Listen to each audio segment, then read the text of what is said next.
Hello friends, काल आपण दुसऱ्या धड्याला सुरुवात केली होती. चला वृत्ते वापरूयात. बरोबर आहे. आकृतीत दाखवल्याप्रमाणे काल आपण मुख्यत्वे 3 ते 4 वृत्तांचा अभ्यास केला. त्यामध्ये पृथ्वीगोलाच्या मध्यातून गेलेलं जो काही वृत्त आहे तो विश्ववृत्त आपण म्हटलेला आहे. तेथून जसं आपण वर जाऊ 23 अंश ते 30 मिनिट कर्कवृत्त आणि दक्षिणेकडे आपण जसं येऊ 23 अंश 30 मिनिट मकर वृत्त. बरोबर आहे. सॉरी, बरोबर आहे. हा उत्तरेकडचा भाग आणि हा दक्षिणेकडचा भाग. बरोबर आहे. त्यासोबतच विश्ववृत्तापासून आपण 66 अंश 30 मिनिट उत्तरेकडे जो काय असणार आहे त्याला आपण आर्टिक वृत्त म्हटलंय.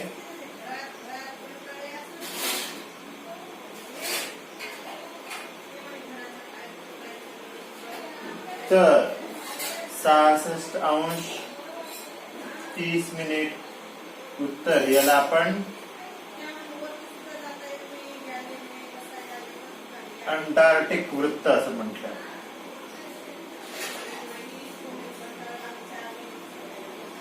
बरोबर आहे.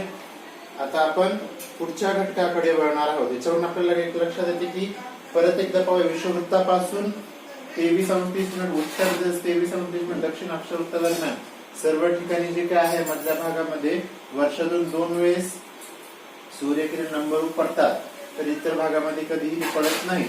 बरोबर आहे. आणि अशा अक्षवृत्तास आपण काय म्हणले? उत्तरेकडच्याला कर्कवृत्त म्हणले, दक्षिणेकडच्याला आपण मकर वृत्त म्हटलेला आहे. तर पुढे विश्ववृत्तापासून उत्तर व दक्षिणकडे असलेला 66 अंश 30 मिनिट उत्तर याला आर्टिक वृत्त आपण म्हटले आणि 66 अंश 30 मिनिट दक्षिण याला आपण काय म्हटलेलं आहे? अंटार्क्टिक वृत्त म्हणतो. बरोबर आहे. इथे जे काही कालगणना आहे वर्षभर बरोबर 24 तासाची होत असते. बरोबर आहे. इथपर्यंत आपण विचार केला. आता आपण पुढे जाणार आहोत ते म्हणजे 66 अंश 30 मिनिट उत्तर व दक्षिण अक्षवृत्तापासून 90 अंश उत्तर व 90 अंश दक्षिण ध्रुवापर्यंतचा भाग हा दिवस ऋतूप्रमाणे 24 तासांपेक्षा जास्त असू शकतो. बरोबर आहे. म्हणजे आता 66 अंशापासून आता आपण कुठे चाललोय? ध्रुवाकडच्या भागाकडे. 66 अंशापासून हा जो भाग आहे एवढ्या भागामध्ये असणारे जे काही राहणारे लोक आहेत, ज्यांच्याकडे जे होणारं दिनमान किंवा रात्रमान आहे हे 24 तासापेक्षा जास्त असू शकतं. बरोबर आहे. 24 तास किंवा त्याच्यापेक्षा जास्त. बरोबर आहे. कुठं? ध्रुवाकडच्या भागामध्ये. बरोबर आहे. ध्रुवाकडच्या भागाचा आपण विचार करू.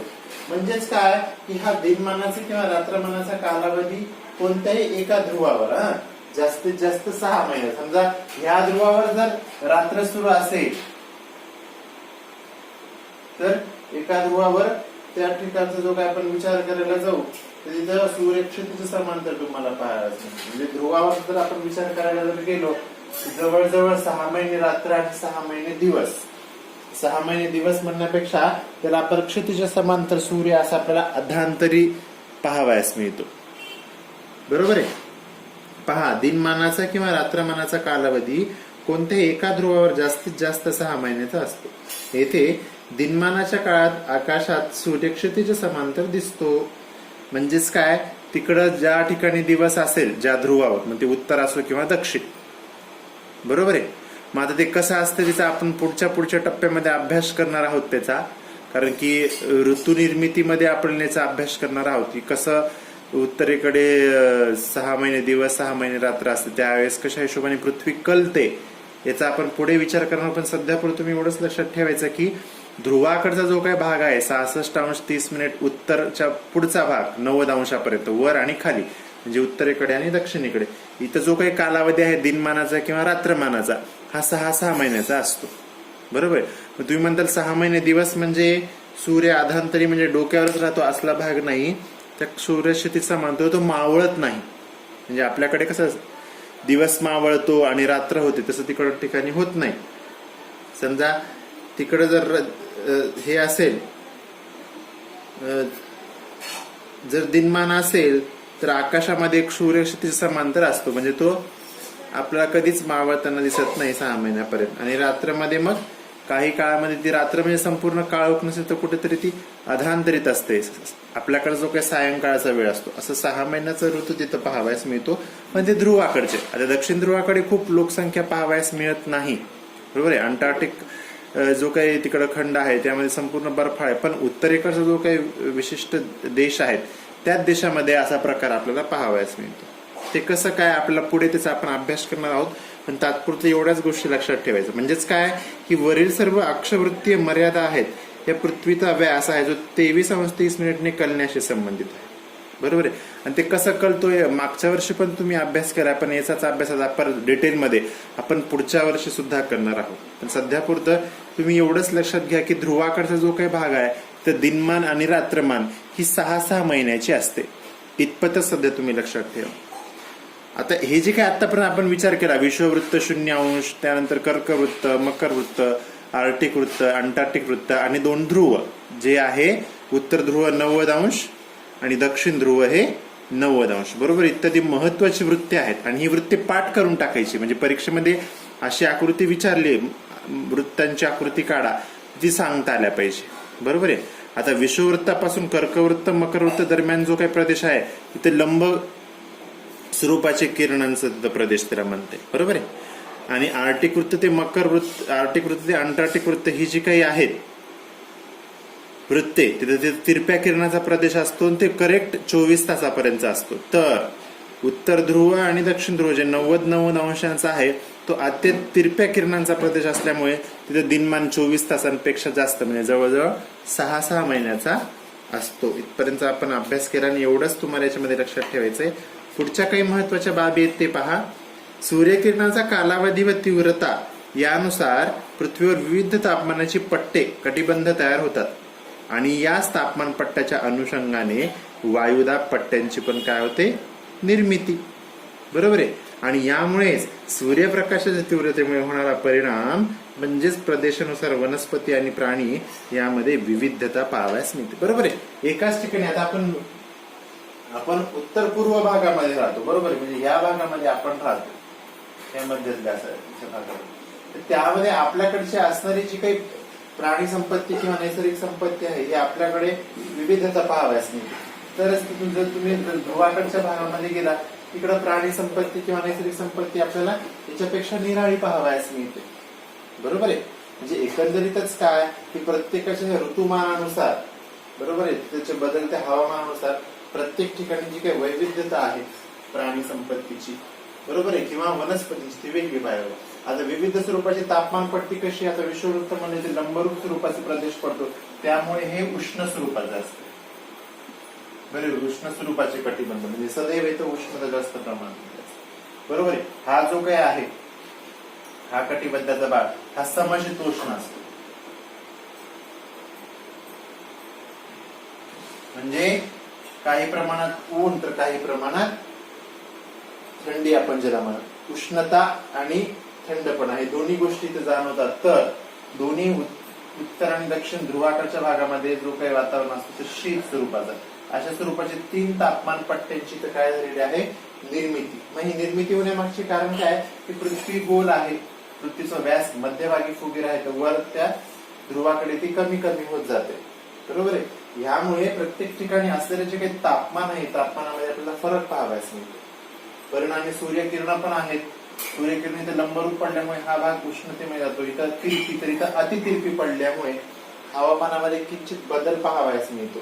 आणि ह्या बदल्यामुळेच आपल्या पृथ्वीवर 3 स्वरूपाचे तापमान पट्टे निर्माण झालेले आहेत. त्याचा आपला अभ्यास पुढे पण करायचा, पण नॉर्मली तुम्हाला मी सांगून ठेवतोय की हे जे काही तापमान पट्टे ज्याला आपण कटिबंध असं म्हणतो, ती कटिबंध ह्याच पृथ्वीच्या गोलाकार असल्यामुळे आणि सूर्यकिरणाच्या पडणारे जे काही किरण आहेत त्यामुळे झालेल्या बदलांमुळे ही 3 स्वरूपाची विशिष्ट वायुदाब पट्टे किंवा तापमान पट्टे किंवा कटिबंध आपण ज्याला म्हणूया ती निर्माण झाली. पहिला आहे उष्णकटिबंध स्वरूपाचे पट्टे, दुसरा आहे समशीतोष्ण आणि तिसरा आहे शीत स्वरूपाचे.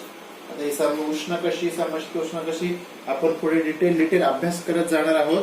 पण हे जे काही सगळे आपण वृत्तांचा अभ्यास करत आहोत किंवा सूर्यकिरणाचा जो काही कालावधी आहे किंवा त्याची होणारी तीव्रता आहे, ह्यामुळेच एकंदरीत अशा स्वरूपाची तापमान पट्टे निर्माण झाली, एवढं लक्षात ठेवायचं. पुढे आता हे जे काही शून्यावंश विषुववृत्त आहे, ज्याला आपण मूळ अक्षवृत्त म्हणतो, तर तसेच हे जे काही मध्यातून गेलेली जी काही रेषा आहे, ज्याला आपण शून्यावंश